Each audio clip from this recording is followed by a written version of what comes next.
In August 2018, a quiet neighborhood in Frederick, Colorado, woke up to terrible news. A pregnant woman named Shanann Watts and her 2 young daughters were missing. Her husband, Chris Watts, appeared on local news asking for their safe return. He looked calm. He spoke softly. He said he just wanted his family back. But something did not feel right. Shanann was 15 weeks pregnant. She was active on social media and always in touch with friends. When she suddenly stopped answering messages, her close friend became worried. That friend called the police for a welfare check. When officers arrived at the Watts home, Chris met them outside.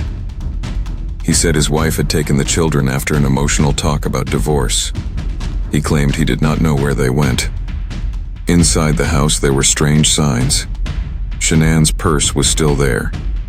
Her phone was found between couch cushions. Her car was in the garage. Her medications were left behind. For someone leaving in a rush, it did not make sense. Police noticed Chris acted oddly calm. He did not look panicked. He did not seem desperate. When a neighbor showed police security footage from early that morning, it showed Chris backing his truck into the driveway and loading something into it. He stood close to the truck so the camera could not see clearly. Investigators began to suspect him. Within days, police brought Chris to the station for questioning. They also arranged a polygraph test. He agreed, saying he had nothing to hide. But the truth was far darker. Chris Watts had murdered his pregnant wife and his 2 daughters. What shocked the world was not only the crime itself, but the way he behaved during the interrogation. His strange calmness, awkward smiles, and cold answers made the interview one of the most disturbing ever recorded. This interrogation would later be watched by millions online. People studied his body language. They analyzed his tone. They tried to understand how someone could appear so normal while hiding such horror. And inside that small interview room, the truth slowly began to break through. The interrogation room was small and plain. White walls, a table, a few chairs, a camera recording everything. Chris walked in wearing a simple shirt and jeans. His hands were not shaking. His voice was steady. He greeted the investigators politely. The lead investigator, Agent Tammy Lee from the Colorado Bureau of Investigation, spoke calmly. She explained the polygraph process clearly. Chris nodded and agreed to everything. Before the test, they asked him basic questions. Did you hurt your wife? No. Did you hurt your daughters? No. Do you know where they are? No. He answered quickly, almost too quickly. His body language began to show cracks. He swallowed hard. He shifted in his chair. He rubbed his hands together, but his words stayed firm. After the polygraph test, Agent Lee returned with serious news. She told him he failed. Chris looked down. He let out a long breath. He asked, "What does that mean?" She said gently, "It means you were not truthful." At that moment, the atmosphere changed. The calm mask he wore started to slip. He held his head in his hands. He rocked slightly back and forth. Then something strange happened. Instead of asking about his missing daughters, he began talking about his relationship problems. He mentioned wanting separation. He spoke about arguments. It seemed like he was preparing the ground for something. The interrogation was becoming bizarre, not because of shouting or violence, but because of how emotionally disconnected he appeared. It felt like he was more worried about himself than about his missing family, and the detectives noticed.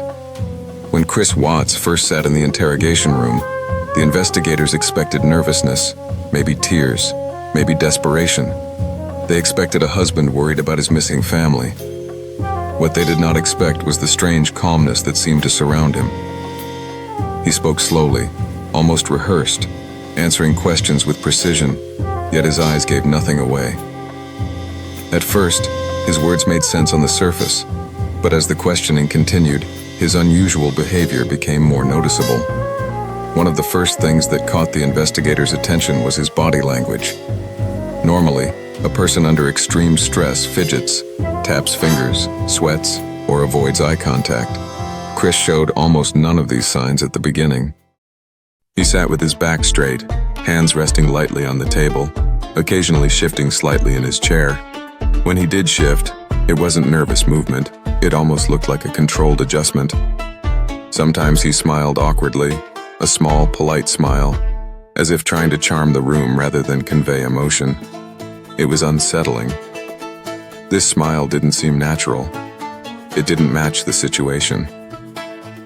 Shanann and the children were missing. Most husbands would be frantic. Chris did not look frantic. His speech was another strange element. He often repeated phrases or gave overly detailed explanations, as if he were trying too hard to convince someone of his innocence. For example, he described every moment of the morning before Shanann and the girls went missing, mentioning the smallest details, what he ate, what clothes he wore, even the order in which he made coffee. These details were meant to show normalcy, to make the investigators believe nothing unusual happened. But paradoxically, the level of detail drew suspicion. The more he spoke, the more investigators noticed contradictions in his story. As the questioning continued, Chris began to exhibit behavior that could be described as odd or unsettling. When asked about the last time he saw his daughters, he paused for an unusual amount of time. Normally, someone recounting a memory would show visible emotion, sadness, fear, or panic. Chris did not. Instead, he looked down, twiddled his fingers, and spoke in a flat voice. He said, "I wish I knew where they were. I just want them back." The words sounded normal, but his tone lacked genuine concern. It was polite, almost rehearsed, but not emotional.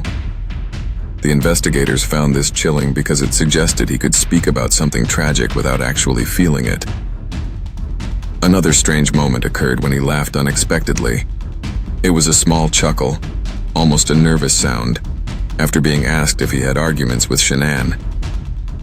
"Sometimes couples argue," he said, then smiled briefly. That laugh was not one of relief or humor. It was a forced, awkward laugh that seemed designed to deflect tension rather than communicate emotion. The detectives later commented that this was one of the earliest red flags that something was very wrong. Chris's eyes were also a puzzle. Throughout the interview, he avoided direct eye contact at times, but only selectively. When asked straightforward questions, he looked down, blinked slowly, and took a moment before answering. At other times, he stared at the camera, almost as if he was aware that everything he did was being recorded. Investigators later noted that this suggested he was performing for an audience, consciously or unconsciously trying to control how he appeared. One of the most bizarre parts of the interrogation was how he alternated between appearing worried and completely indifferent. When detectives pressed him about Shanann, his responses were carefully measured. He would nod, take a deep breath, and say he was concerned. But his concern didn't feel real. It was a performance. Then, when asked about the children, he would suddenly seem almost detached, leaning back in his chair and speaking in monotone. This inconsistency made the interrogation feel surreal. It was as if two different people occupied his body, one pretending to be a loving father, and the other detached and calculating. Chris also tried to control the conversation. He often redirected questions toward unrelated topics. For instance, when asked about the day Shanann disappeared, he began talking about minor household problems, his work schedule, or how Shanann had been stressed about moving. He appeared to be using these details to confuse the detectives, to make them focus on trivialities rather than the missing family. Investigators realized that he was highly aware of the psychological game in the room. He knew how to manipulate attention and was trying to avoid direct confrontation. Despite all these unusual behaviors, he occasionally slipped. Small phrases, body tics, or a hesitation in speech gave hints that he knew more than he was admitting. One time, he froze for several seconds when asked where he last saw his daughters. His fingers tapped lightly on the table, and he avoided eye contact. He spoke very slowly, choosing his words carefully. These micro-behaviors were subtle, but enough for trained investigators to notice. Another striking moment was when he seemed almost rehearsed in his answers. Some investigators compared it to watching someone who had practiced a performance. Chris seemed to know exactly how to respond to each type of question to maintain the illusion of innocence. Yet the repetition, the overly polite tone, and the flat delivery made him appear mechanical. This mechanical behavior contrasted sharply with the human expectation of panic or grief in such situations, making the interrogation feel surreal and disturbing. Throughout this period, Chris also displayed emotional disconnection. When the investigators mentioned Shanann's pregnancy or the children's ages, he responded with factual statements, but no emotional reaction. He never cried. He never pleaded. He rarely showed fear. Investigators later explained that this lack of emotion, combined with his controlled behavior and odd laughter, is typical of what psychologists call psychopathic detachment. People observing the interrogation often describe it as watching someone who has separated themselves completely from the human consequences of their actions. The investigators decided to push further, using silence strategically. They would pause for several seconds after his answers, creating tension. Chris would often speak again to fill the silence, sometimes saying unnecessary details or making inconsistent statements. This revealed his anxiety beneath the calm exterior. Even though he appeared composed on the surface, the small inconsistencies gave away cracks in his story. By the end of this phase of the interrogation, it was clear that Chris Watts's behavior was deeply unsettling. He was calm, polite, and rehearsed, yet at the same time unpredictable, awkward, and emotionally detached. His strange mixture of charm, mechanical answers, inappropriate laughter, and occasional nervous tics made the interrogation one of the most bizarre ever recorded. Investigators described it as a chilling performance, someone presenting a mask of normalcy while hiding horrifying secrets. As the interrogation of Chris Watts continued, the detectives quickly realized that simple questions would not be enough. Chris was calm, controlled, and oddly polite. He gave long, detailed answers, avoided showing emotion, and even smiled at strange moments. His behavior was bizarre, but the detectives were trained to notice patterns and cracks in a suspect's demeanor. To get the truth, they had to use psychological tactics. Every word, pause, and question was carefully planned to push him toward confession without making him shut down completely. One of the first tactics they used was strategic silence. Silence can be very powerful in an interrogation. Most people feel uncomfortable with silence and will try to fill it. The investigators would ask a simple question, then remain completely quiet. Chris, who had been used to controlling the conversation, started talking more just to fill the silence. He offered extra details, repeated parts of his story, and sometimes even corrected himself. These small slips allowed detectives to notice inconsistencies. For example, he would describe where he last saw the children, then add or change minor details after thinking for a few seconds. These inconsistencies gave investigators evidence that he was hiding something. Another key tactic was building rapport. The investigators did not want Chris to feel attacked or cornered. If he felt threatened, he might shut down completely. So they spoke calmly, treated him politely, and even occasionally made small jokes to ease tension. This approach made him more comfortable and more likely to reveal information. It also made the detectives seem less like authority figures and more like people trying to understand him. Over time, Chris began to trust them, or at least thought he did, and started to lower his verbal defenses. Detectives also used evidence-based pressure. They told Chris that certain items or recordings could place him at key locations during the crime. They carefully described evidence without showing it all at once. This tactic is meant to make a suspect feel that lying is pointless. For example, they mentioned security footage from the house showing unusual movements in the truck early in the morning. Chris reacted subtly. His posture stiffened, and he glanced away briefly before answering. Small reactions like this gave investigators clues about which parts of his story were untrue. Repetition of questions was another technique. Investigators asked the same question in slightly different ways. They might ask, "Where were the children this morning?" And then later, "Can you describe what happened from when you woke up to when Shanann left?" By repeating questions, they forced Chris to maintain a consistent story. Because his story was fabricated, inconsistencies began to emerge. Detectives could then focus on these inconsistencies to challenge him further. Appealing to emotions was also important. Detectives reminded Chris of his family and the human impact of his actions. They used gentle but powerful language, saying things like, "Your children are missing. We just want to bring them home safe." Normally, a parent would respond with panic or grief. Chris tried to maintain his calm, but small signs of tension appeared. His fingers tapped, he shifted in his seat, and his voice sometimes faltered. This tactic was meant to make him feel guilty without pushing him into defensive anger. The detectives also used strategic empathy. They acknowledged his struggles in life, his arguments with Shanann, and the pressures he faced. By showing understanding, they made him feel less judged and more willing to talk. For example, when Chris mentioned marital problems, the investigators nodded and said, "We understand relationships can be hard." This tactic helped him feel that confessing would not lead to immediate hostility, making it more likely that he would eventually tell the truth. Another psychological approach was contrasting calmness with intense questioning.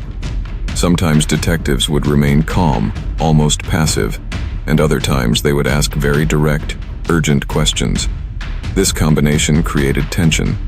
Chris, who had been controlling the pace, suddenly had to react to a sudden change in intensity. These shifts made it harder for him to maintain his rehearsed answers. He started hesitating more and showed small signs of stress, sweating slightly, blinking faster, or shifting in his chair. Careful timing of evidence reveals was also crucial. Detectives did not present all the evidence at once. Instead, they introduced pieces slowly. For instance, they hinted that there was proof of the children's disappearance, but did not show the gruesome details immediately. This kept Chris guessing about what they knew, increasing his anxiety. The uncertainty worked on him psychologically, making it harder for him to continue lying confidently. Using hypotheticals and indirect questions was another technique. Instead of directly accusing him, investigators asked, "If someone in this situation did this, why might they do it?" Or, "What would make someone harm their family?" These questions made him think about the crime without realizing they were targeting him. Sometimes he answered hypothetically, and these answers revealed his thoughts and tendencies. This tactic gave investigators insight into his mindset without triggering total defensiveness. The investigators also monitored nonverbal cues carefully. They watched his hands, posture, facial expressions, and eye movements. Every subtle twitch, change in tone, or shift in position provided evidence of stress or deception. For example, when he claimed he did not know where Shanann and the children were, his hands twitched slightly and he avoided eye contact. Detectives recognized these as classic signs of someone hiding information. Finally, the team used gradual confrontation. They did not immediately accuse him of the murders. Instead, they slowly built a narrative that pointed to inconsistencies and evidence. They said things like, "We are trying to understand what happened. Some things don't add up, and we need your help to explain them." This method put him under subtle pressure. Chris Watts realized that the detectives knew more than he had admitted, and over time, the cumulative psychological pressure became overwhelming. By the end of this phase, Chris's carefully controlled exterior began to crack. He started providing inconsistent details, shifting uncomfortably, and reacting nervously to questions. The combination of strategic silence, rapport building, evidence pressure, repetition, emotional appeals, and nonverbal monitoring slowly wore him down. Investigators had created a psychological environment where maintaining his calm and innocent performance became almost impossible. This careful use of psychology was a turning point. The bizarre calm and awkward behavior that had defined the early part of the interrogation began to fade. Chris was not yet confessing, but he was closer than ever to revealing the horrifying truth. The detectives had successfully set the stage for the next phase, breaking the mask entirely, and getting the shocking confession that would make the interrogation famous around the world. After hours of careful questioning, something began to change inside the interrogation room. The psychological pressure had been building slowly. The detectives had used silence, empathy, repetition, and evidence to weaken Chris Watts' calm mask. Now they could see the cracks clearly. His shoulders were lower. His voice was softer. He was no longer as confident as he had been earlier. The room felt heavier. One of the most important moments came when his father, Ronnie Watts, was brought into the room. Investigators sometimes allow family members to speak with suspects because it can create emotional pressure. A suspect might confess to a parent when they would never confess to police. When his father entered, Chris looked different. His eyes were red. He seemed smaller, less controlled. For the first time, he showed something close to real emotion. His father sat across from him and asked gently, "Did you hurt Shanann?" There was a long silence. Chris began to cry. It was not loud crying. It was quiet, shaky breathing. He wiped his face with his hands. He avoided eye contact. The calm and polite performance he had shown earlier was fading. Then he said something shocking. He claimed that Shanann had hurt the children. He told his father that he had seen Shanann on the baby monitor harming one of their daughters. He said that in a moment of rage and panic, he strangled her. This version of events was sudden and dramatic. It painted him as a father reacting to a terrible scene. But even this confession felt strange. His voice remained flat in places. His description lacked emotional detail. He spoke about the deaths in simple, short sentences. It was as if he was talking about something distant, not about his own family. He avoided describing his daughters directly. He did not speak about their fear or their pain. Instead, he focused on what he claimed Shanann had done. Investigators listened carefully. They knew that partial confessions can sometimes be attempts to reduce guilt. By blaming Shanann, he was trying to shift responsibility. It was a way to admit something without admitting everything. After speaking with his father, Chris returned to the detectives. Now he was more fragile. The emotional wall had broken. The detectives gently challenged his new story. They pointed out problems. They asked for details. They remained calm but firm. Slowly, the story began to change again. Under pressure, Chris admitted that he had strangled Shanann during an argument. He described how they had talked about separation. He said she had been upset. Then he admitted that he had placed his hands around her neck. His tone was disturbing. He described the act without strong emotion. He did not cry when explaining how long it lasted. He did not speak about panic or regret in the moment. Instead, he spoke as if he was recalling a routine event.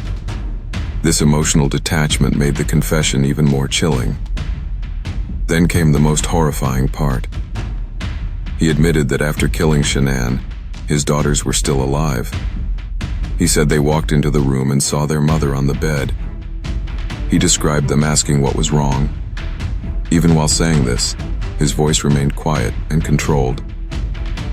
He then admitted to killing them too. He explained that he placed them in his truck and drove to a remote oil site where he worked. During the drive, he said they were alive in the back seat.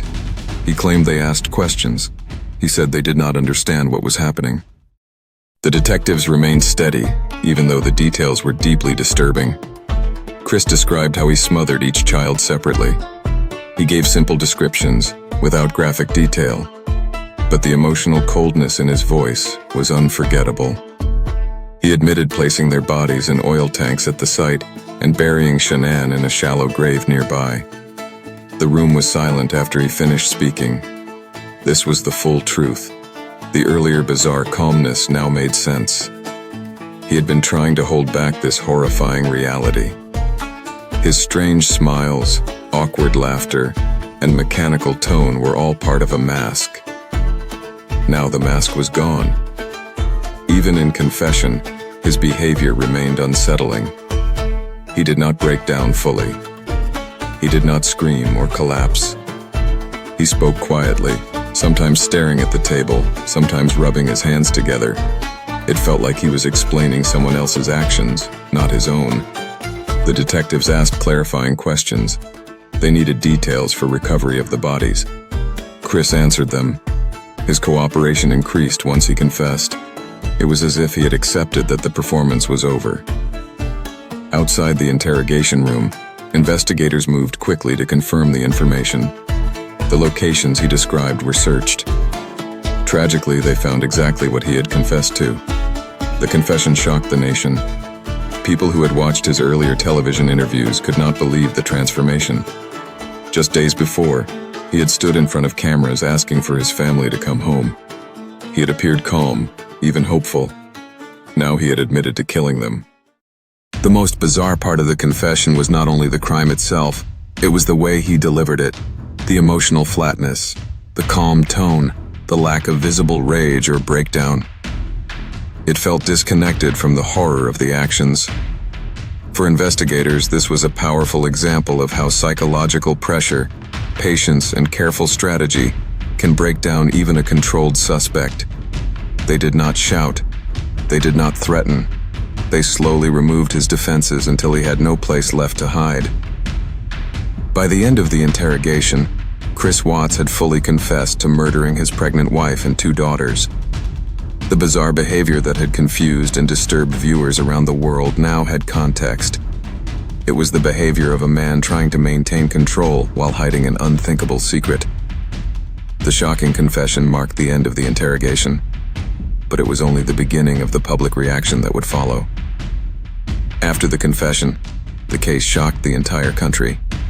Many people could not believe how calm Chris Watts had looked before admitting the truth. News channels showed clips of the interrogation again and again.